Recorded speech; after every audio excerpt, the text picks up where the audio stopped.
আসসালামু আলাইকুম।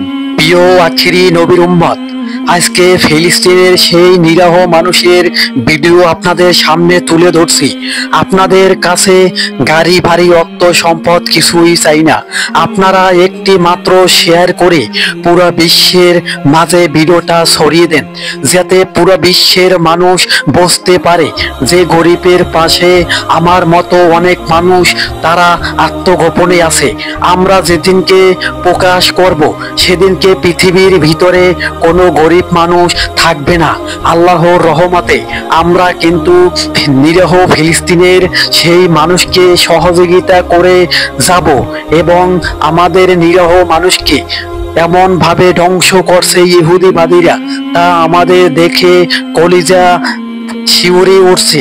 ইহুদিবাদীরা পুরো বিশ্বর ভিতরে তাণ্ডব চালাচ্ছে এবং নিরীহ ফিলিস্তিনের উপরে বোমা হামলা করছে।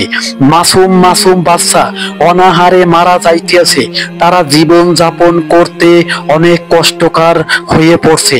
ইহুদিবাদীরা ফিলিস্তিনের ভিতরে আজও যুদ্ধ কন্টিনিউ রাখছে, এমন ভাবে যুদ্ধ পরিচালনা করছে। ইহুদিবাদী পৃথিবীর ভিতরে যেরকমের তাণ্ডব চালাছে, তাদেরকে ধরে ধরে কসাইয়ের মতো বলি দিতে হবে, না হয় ইহুদিবাদীরা আমাদেরকে ধ্বংস করে ফেলবে।